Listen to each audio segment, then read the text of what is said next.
This is the Padua Podcast Network. Now, there are no long-term benefits to starving. Running a Fever, episode 132, Caloric Restriction and Longevity.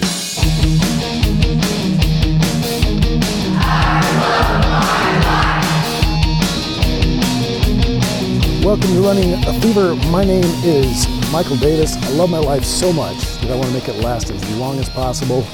And I not only want to add years to my life, but I want to add life to my years. That's what this show is all about. If you feel the same way or you want to, come on along. We'll get there together. It's a long haul, but I'm not giving up. Not even on a rainy February Tuesday afternoon. I still think it's a beautiful day at Lake Fayetteville. I'm a little cold, but I'm not sorry that I wore 5 layers of clothing. I actually have my yellow raincoat on today. Did not wear the rain pants, but with the 5 layers of clothing, I'm not too cold. My legs are kind of cold. They've got 2 layers, and my feet are pretty much soaked already. But not going to stop me. I'm cruising along here. Just past the old stomping grounds, I'm on my way through the disc golf park, Lake Fayetteville Park, and I have not seen a single soul out here. No cats, no dogs, no bicycles, not even runners. Not even the most dedicated runners are out here, but yours truly, your host of your favorite podcast, is out here to tell you what's going on. It's rush hour, so we got some traffic. This isn't a hugely busy road, but during this time of day, it can be. I've seen some grass coming up. In my yard, there's some green grass and especially wild onions growing. So I'm thinking the lawnmower's gonna have to come out pretty soon, the weed eater and all that good stuff, hedge trimmer, and I'm gonna have to use them. That's good, it's all right. Also means I'll have some nice fresh herbs that I will grow out in my yard or in a big pot close to my yard. And not sure what I'm going to grow this year, but I'm sure it's going to be some tasty additions to my healthy diet.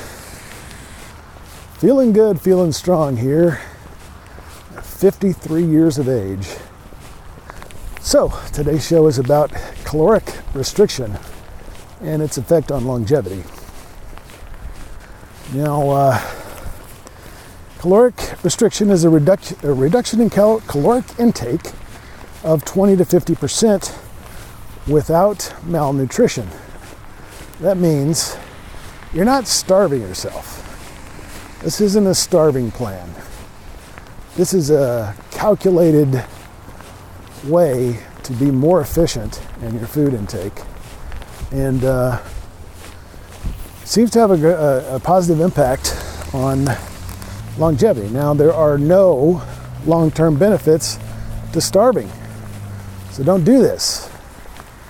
Don't go into a state of malnutrition. It's not good for you.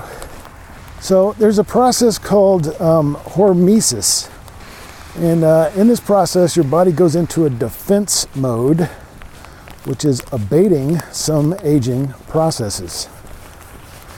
Your body senses that you're not able to take in as much food, and so it is more careful about how it treats your cells, and the aging process effectively slows down.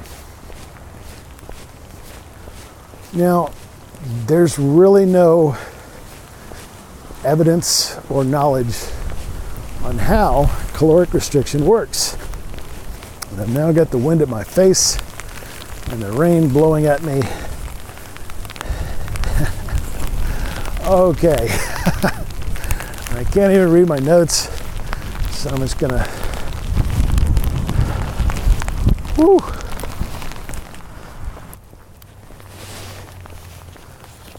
All right, well, the rain has died down a little bit, and of course now my glasses have fogged over, and you know, we're gonna do the best we can, and you know, if my notes get washed out, then you just have to deal with my 53-year-old memory. So there was quite a bit of research on this. In 2017, there was a report on a primate study. There were fewer age-related disorders in calorie-restricted primates.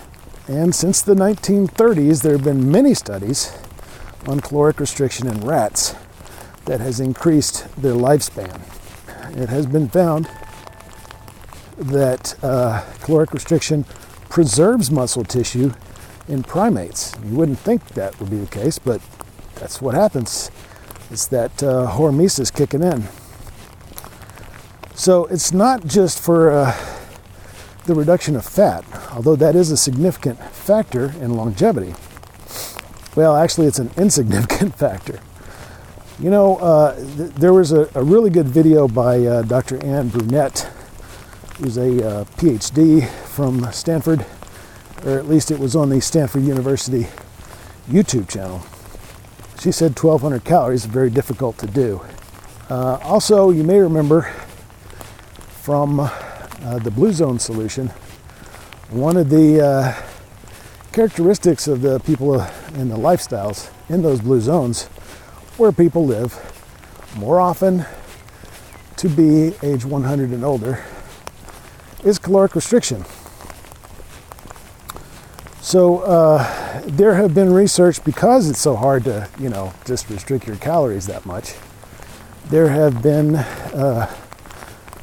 there's been quite a lot of research on how to mimic the benefits of caloric restriction. A National Institute on Aging study, that's a government agency, said that fasting increases lifespan regardless of diet. And so their test subjects, which were probably rats, because it's, you know, primates, especially humans, would have a long lifespan. It's hard to study. Some of this study has been done on special types of worms and other model organisms that have similar aging characteristics to humans. This is called intermittent fasting. And a lot of people do this, you know, one way is a 5 and 2 method, right? You eat normally for 5 days, and then for 2 days you know, like you'd maybe go 2,000 calories for 5 days, and then go down to 500 or 600 calories for 2 days, and then repeat that, and you still get that hormesis going in your body just by that limited amount of caloric restriction. Other ways are drugs. These are compounds called Caloric Restriction Mimetics, or CRMs, that may provide the benefits of caloric restriction and supplementation. Some of these, I'll just go through some of them. Rapamycin, that's a compound found in soil on Easter Island, and it's named after the local name for Easter Island, which is, I think, Rapa, or something close to that. And that's been found to increase longevity in mice and other organisms. Aspirin. Why do you think it's recommended you take an aspirin a day? Well, a National Institutes of Health report says that aspirin improves autophagy in mice. I have seen another person walking his bicycle, or her bicycle, coming toward me, so I'm not the only one out here. How you doing?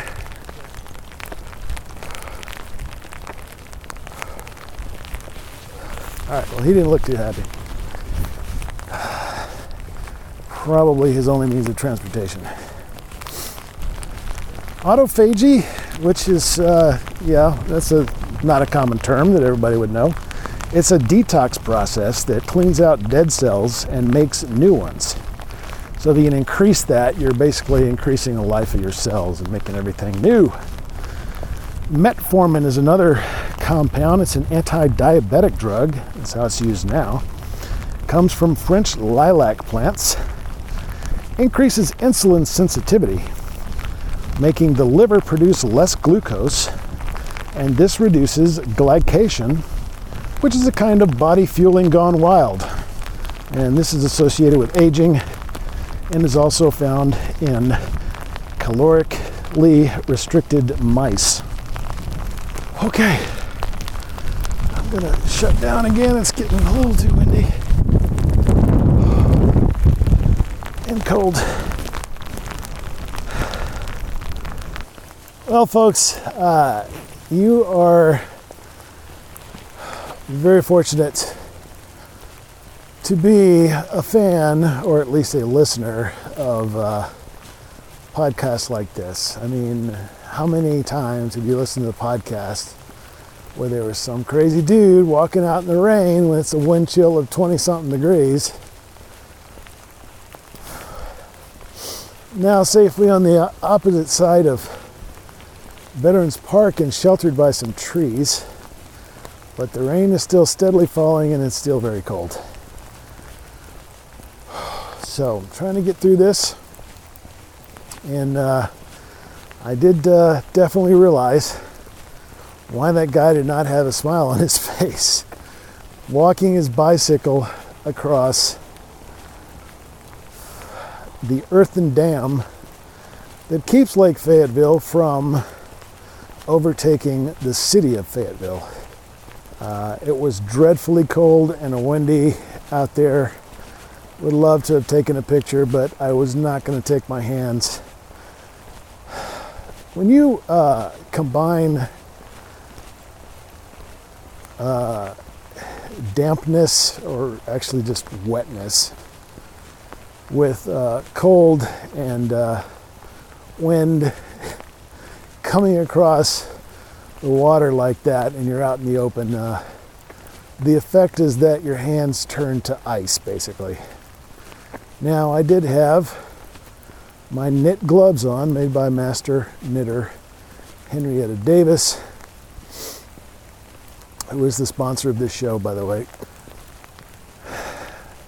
But they were soaked pretty quickly. I actually was looking for my other gloves, which are a little more durable and waterproof, though not nearly as stylish as my black knit gloves. I do have the knit cap on, though, by the way, and it's been able to stay dry under my hoodie and my rain hood.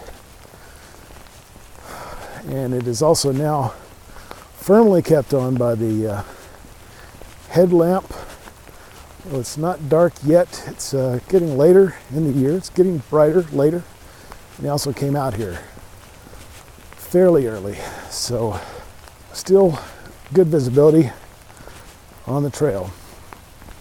Well, before I was rudely interrupted, I was trying to read these soggy notes and tell you about some compounds that mimic caloric restriction in order to help you live longer should you take them. The next one I was going to talk about is resveratrol.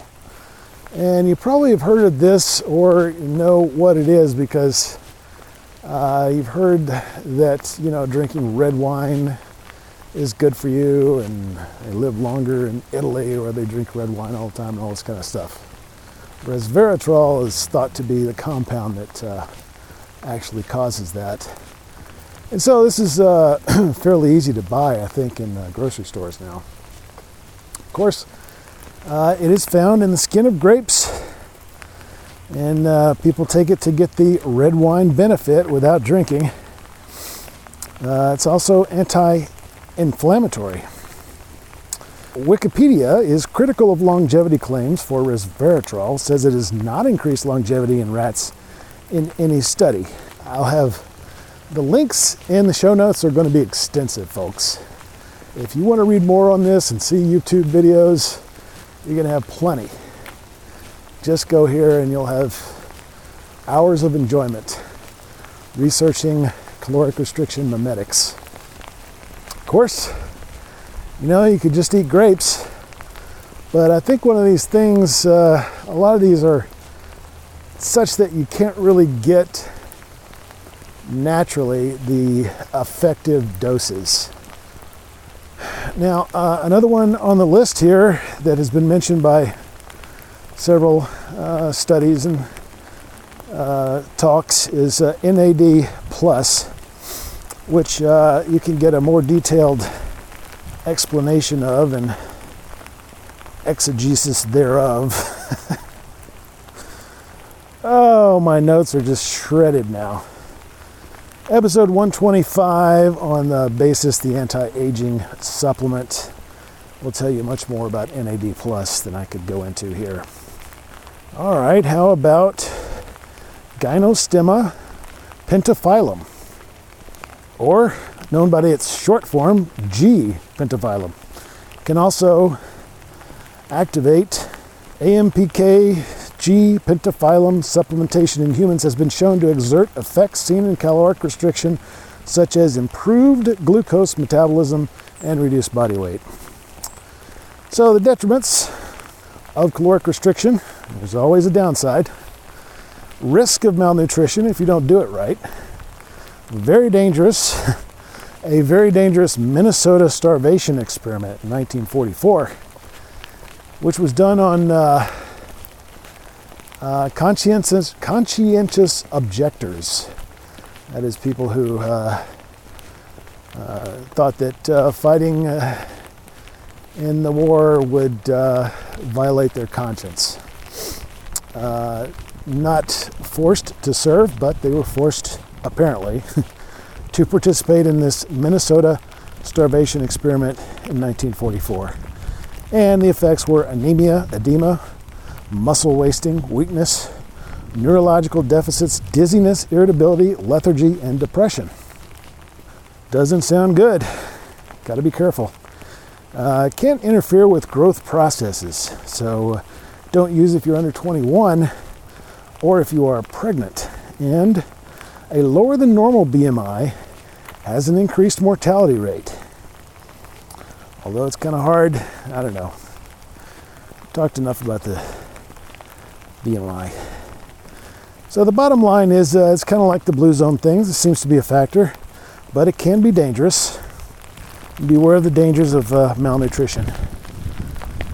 So,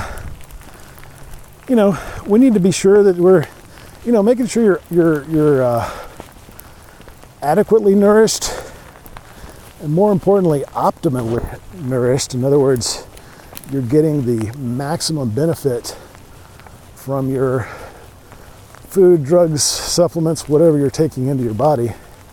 I find that very difficult.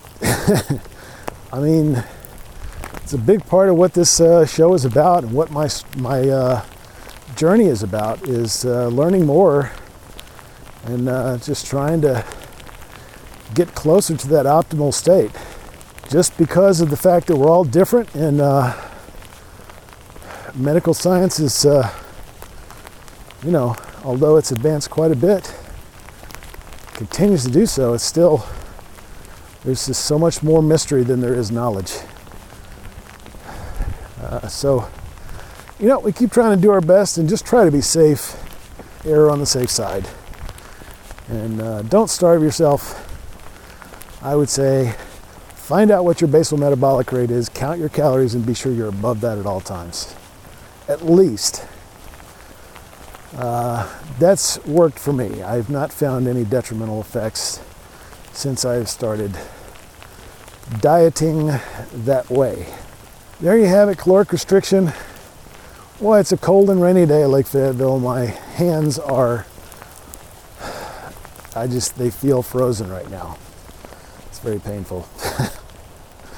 I really wish I had worn the rain pants today, because being dry, would probably make my legs warmer. You know, I've got this stretchy compression stuff on, but it doesn't really keep out the moisture. It's probably designed to wick moisture away from the body, in fact. But, you know, it's good to be out here. It's definitely keeping my mind off of anything else that might have been bothering me today, because, wow, the nature today is just overwhelming. It's in my face, literally. And I'm just about the only one out here. I've seen that one other guy, and then I saw a runner briefly in Veterans Park. And some other people in Veterans Park, but they don't count, because, you know, there's always shifty people. And I shouldn't say that. They're not really shifty. But I just haven't figured out why they're there. So, yeah, so one of 3 people. And I currently see a bicycle on the side of the road and no rider in sight, so I don't know what's going on there. It's not secured in any way. We're going to get done with this. We're going to get in a nice warm car and drink 20 ounces of water and then go celebrate my birthday by eating some tacos. Expect to be a small gathering of probably just 3, only 2 of whom will be human. Looking forward to that, and then tomorrow is another day, but it's a great day. Even though I'm cold, I still got the fever. If you don't have the fever, well, catch it. Get on board runningafever.com. If you got it, keep it, and I'll talk to you next time on Running a Fever.